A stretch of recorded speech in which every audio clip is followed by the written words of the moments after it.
right. Another episode of Happy Hour with Heather and Guest. This is episode number 25. And I'm that other dude, Andrew. And as always, I am joined by the duo's better half, Heather. Arguably. Well, yeah, I mean, it's not a popularity contest, but either way, today we will be discussing Jack Harlon and the Dead Crows, and we will be reviewing albums by Death Ingloria, Night Goat, and The Cross. And before we get into Jack Harlon, every time I say their name, I don't know why, but it reminds me of the singer and guitarist for the Dead Milkmen, whose stage name is Joe Jack Talcum. So every time I think of their name, I want to say Joe Jack Talcum and the Dead Crows, and I know that's wrong. So if I make a mistake, you'll know it's because I'm an idiot, and that's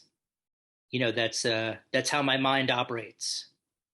And I'm not telling this to you, Heather, because you know me well enough. This is for the rest of you out there that's watching that might be new to the show, and you're like, who's that guy with the swell-looking beard and fedora? He seems so charming. But I do make mistakes. And we're recording this somewhat early. So Heather will probably be drinking Java as we go on, but that's cool. So you had suggested Jack Talcum. See, there I go. Jack Harlon and the Dead Crows. I had never heard of them before, which is surprising considering how much I enjoyed their music. And they have a couple of albums. So we chose a couple of jams from each album. We're going to kick things off with their self-titled album, which is just Jack Harlon and the Dead Crows. And the tracks are Peyote Sandman and Lizard Brain. So what did you think of Peyote Sandman? I love how they say that this album is a tale of cannabis, psychedelic drugs, and divine interventions. The guitar on this song, it sounds so mean. Awesome mixture of desert rock and heavy psych. And you really can't go wrong with music about stories of the exploits of a drug-addicted outlaw in the West. No, you can't. And so going into this, I sort of assumed I would know what the subject matter of most songs would be, that it would be psychedelic rock or some sort of, combination of that. So it reminded me soon after my aneurysm, in like maybe by year 2 of the recovery, I thought about taking hallucinogens to aid in my recovery. I didn't go down that route, but I thought perhaps listening to this music might be a suitable alternative. So first of all, Peyote Sandman, what a phenomenal title. I said there's it's like a little ditty. There's like a spoken word sample that I couldn't really place. And then the riff kicks in like you've just taken peyote. I can only assume. And I said it was a crushing, psychedelic, sludgy riff with a cool melodic chorus. And I actually wrote this. I've never done hallucinogens, but this is what I would imagine would be the sonic equivalent. And then harmonizing vocals. I already said that this would probably be my favorite track of theirs that we listened to. So I already made that claim. And then we've got Lizard Brain, which was the next track. What are your thoughts on Lizard Brain? Which is also a really great title. This is their debut EP, and I think this song really prepares us for what is to come on their full-length album. I think the reason I really like this band is they remind me of All Them Witches, but they're way darker and a lot edgier, which I really like. Yeah, so the only time I've heard the phrase lizard brain is with from people who are recovering from addiction, and they talk about your lizard brain being the sort of pleasure-seeking center, which has control over your actions, over your frontal cortex, which is sort of like your rationale and your ability to make logical decisions. So the lizard brain is kind of like your, prehistoric, like satisfy urges. So going into it, I thought that, okay, that's sort of where we're headed. Um, I wrote Still on a Trip, a faster paced psychedelic stoner riff, slows a little with some shredding and more melodic riffing. So that's not really saying anything specific there, but it was a little bit more of a stoner psychedelic riff than the previous. The previous one was a little heavier with a little more sludgy, I would say.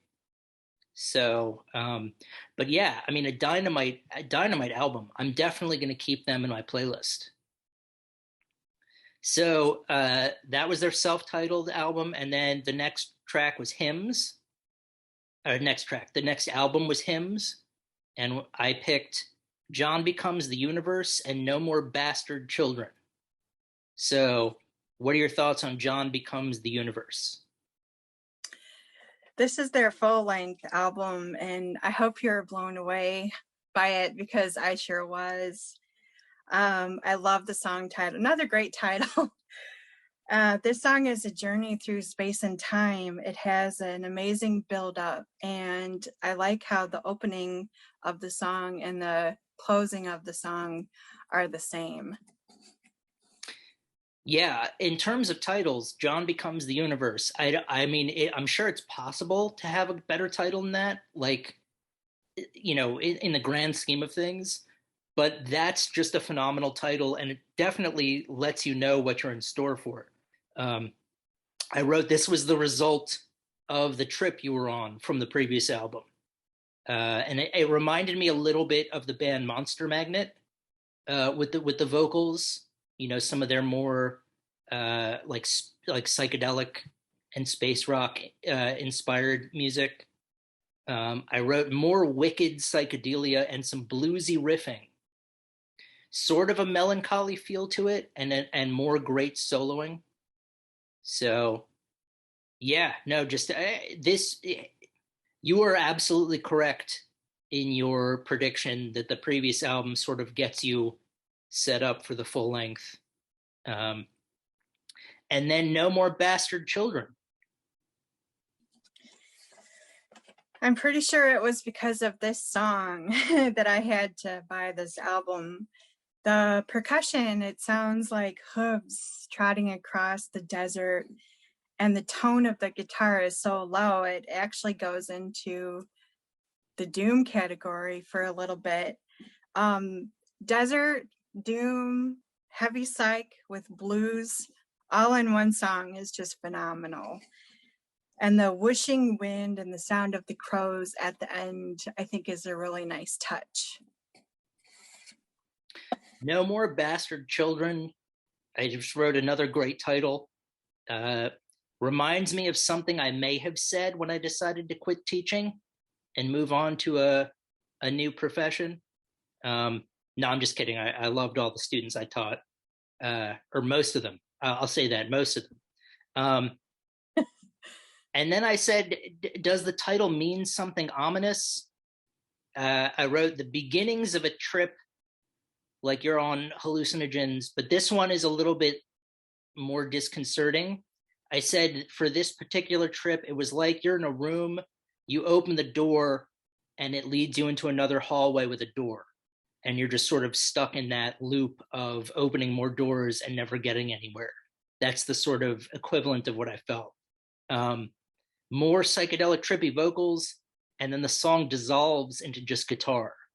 Uh, but yeah, so far, I think Peyote Sandman is probably my favorite, but I liked them all.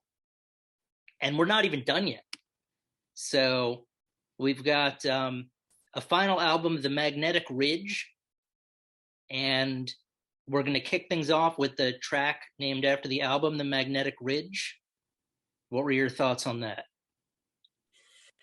This has more of a bluesy feel, especially in the way that it tells a story. This belongs in a Western. The exploits of Jack Harlon with the music behind it, that would definitely be my kind of movie. The song has such atmosphere, and it just feels so expansive. It really is brilliant. I wrote a different type of psychedelic space rock, but just as powerful, with a great riff. I felt like a lot of the riffs, they were sort of a note away from the riff they wanted, and then they would bend it to make it fit the note they actually were going for. Rather than play the correct note, they would be like, if they wanted an A, they'd play like an A flat, but they would bend the A flat until it was an A, if that makes sense. I don't think I took hallucinogens this morning, but I very well may have as a result of listening to this music. Okay, yeah, and then I liked the spoken. It was like spoken vocals for the first part. Like you said, he was telling a story, and then the singing came in. Another great jam. And then we've got Rat Poisoning. Yeah, I would love to see this song live. There's so many intricacies to it. I just want to see how they do it. The tone just blew my mind, and the drumming really stood out too. It kind of interweaves all of the parts of the song together. I also really like how the song starts off soft, and then it gets really heavy, and then it ends softly. Yeah, I wrote another ominous sounding psychedelic bad trip. I guess with a title like Rat Poisoning, you're not going to be into like lollipops and merry-go-rounds. I said it goes loud, quiet, loud. Maybe I misremembered how the setup was. The vocals have some sort of effect on it. I felt like I'm not musically inclined enough to be able to recognize what sort of effect there was on the vocals, but it gave it a unique sound. I said there was more of a quiet and spacey feel. Killer riff. This was my second favorite song. I said that I got the side head nod going. For those of you who are unfamiliar, when I want to rock out to a jam, I start doing this, which is like my version of headbanging. And I like the time change. This was sort of a progressive feel. And then we blast off into a different segment of the trip. So, and then we got two more. We've got Langolier. Yeah, and I think this is probably more in the traditional sense of stoner doom. Although their music weaves in and out of a lot of different genres, it's very innovative, definitely has style and swagger, a bit of grit, and it keeps you on your toes. So I've never read the story or seen the movie adaptation, but there's a story Stephen King wrote called The Langoliers. And I think it's about like creatures that eat time. Again, this is all probably, I heard about this like 30 years ago. So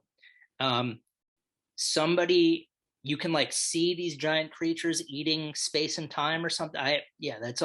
So I didn't know if perhaps they were making reference to that. I wrote it's another dynamite jam, a little bit more straightforward, like you had mentioned, less psychedelic, more of a stoner. So if you're looking for less of a psychedelic feel to it, and you're just looking for straight up traditional stoner, then this is probably the track for you. And then that's going to bring us to our final track, Black Road.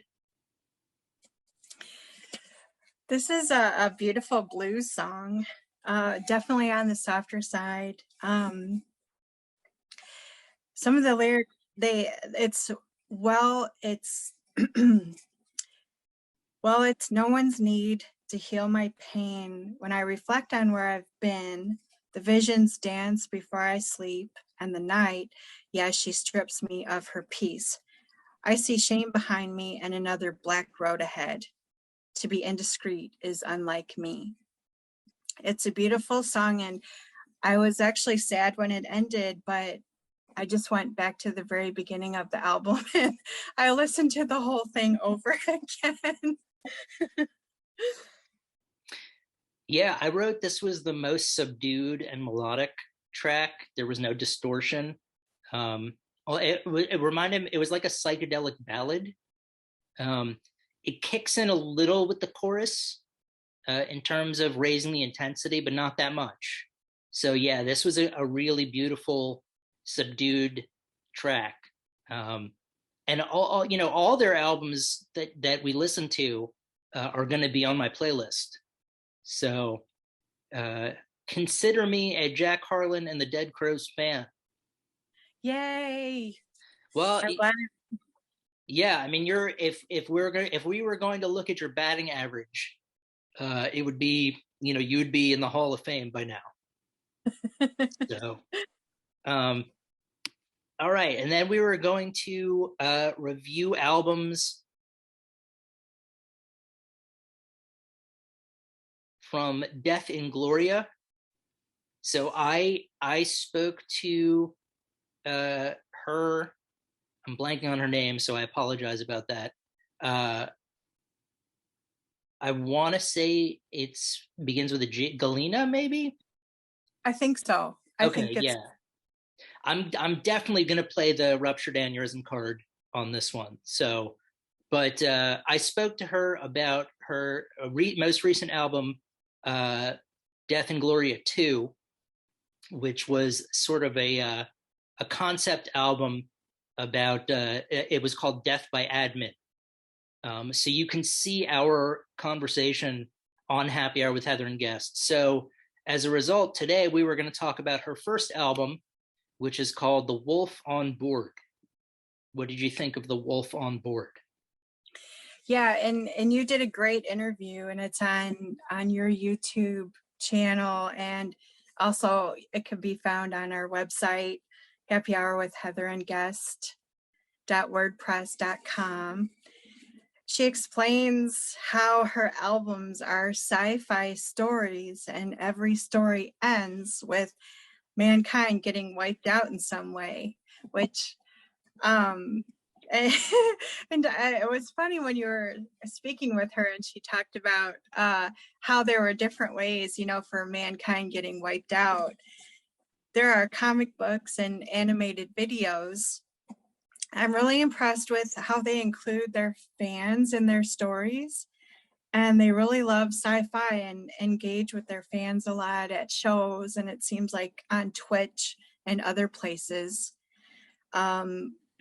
There were 7 videos from this album, so I added all 7 videos to our playlist, so you can see the stories in the animation, and it's just really, really inventive.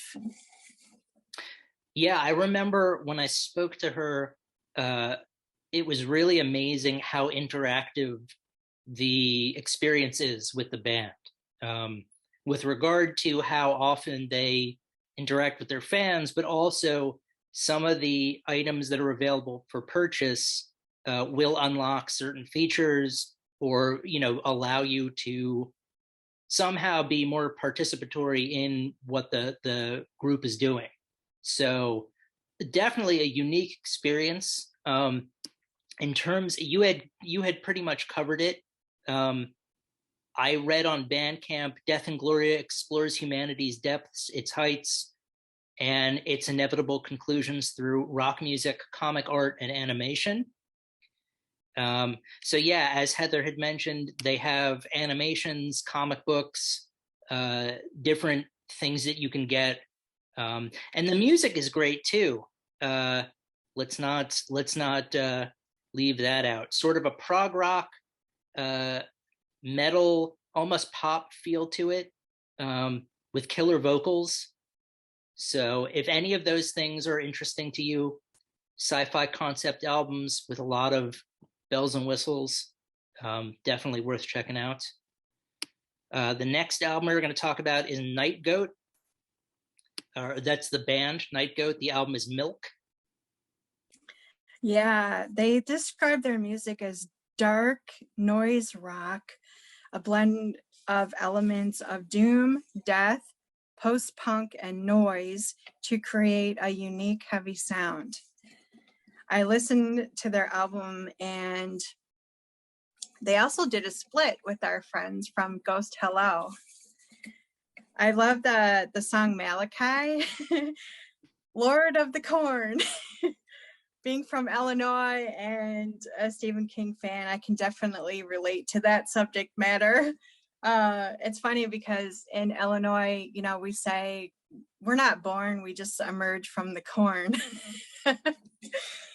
The song Chubby Leach is pretty awesome too. And then we get both vocalists, Chris and Julia, and the guitars are absolutely incredible. I really want to get to the Buzz Bin someday. It seems like a really cool place. A lot of great bands play there, and we might even be able to catch Night Goat there. So I put 5 of their videos on our playlist. Cool. Yeah, for Night Goat, I said that. Wait, what is? Oh, yeah, okay. Now that makes sense. I said the song Head Lice was the most metal, in terms of its, a lot of their music, like you said, is more sort of noise rock or grunge. But Head Lice, so I just read the sentence Head Lice is most metal, and I forgot what the context was. A lot of their other songs have reminded me of like some of the faster paced Nirvana songs, like not the hits, but a lot of the stuff you might find on their subsequent albums from Nevermind, or on Bleach. And also it reminded me a little bit of the band Helmet. So if you're into Nirvana and Helmet, definitely, yeah, Gnarltooth Grim, I said, sounded like Helmet. And yeah, some of the singer's vocals reminded me of Nirvana's lesser known songs. Yeah, now I'm just repeating myself. So yeah, so I hope we can make it to the Buzzbin one day in Canton, Ohio, where a lot of the band Night Goats played there, Ghost Hello, I think, Black Tar Superstar. Yeah, so shout outs to all those bands and the Buzzbin and any bands I'm forgetting. But check out Milk by Night Goat. And then we've got one final band. We've got The Cross from Brazil. Their album is called Act 2, Walls of the Forgotten. And what were your thoughts on that? Doom with mythological, historic, and inner suffering themes. The band has been around for a long time and has gone through lineup changes and some difficult times. They have gotten acclaim for past albums, and I'm sure they will for this album too. While the music is doom, I think it crosses over into other metal genres, and it'll appeal to metal fans.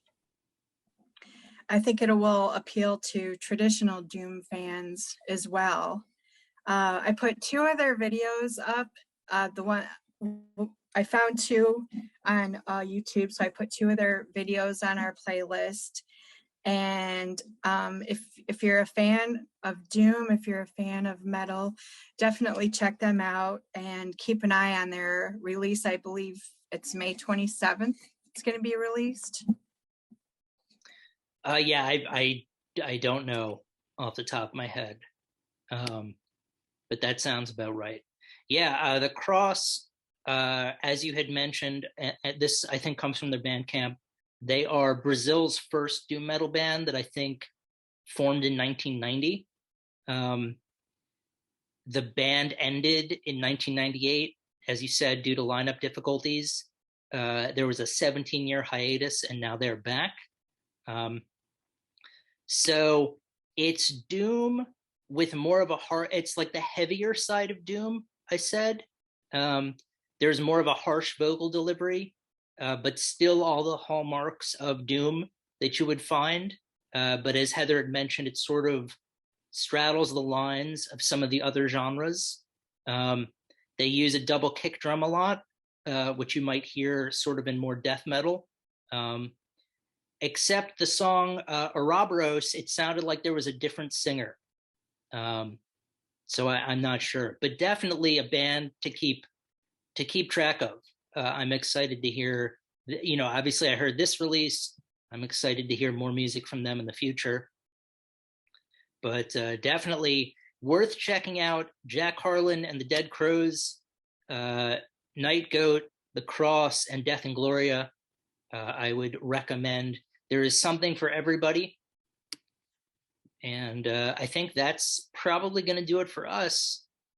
We have our tentative schedule of episodes plotted out, I think, through October. Up to episode 50. Yeah, we have definitely got a ton of great stuff for you in store, and we will continue to try to deliver you an episode a week. After today, we're recording this Tuesday. It'll post tomorrow, Wednesday the 4th. In subsequent weeks, we will probably deliver videos on Friday. But yeah, sign up, check out our stuff, pick up some merch, get a t-shirt. I'm still rocking the old design where Heather is manning the machine gun and I'm carrying the ammunition.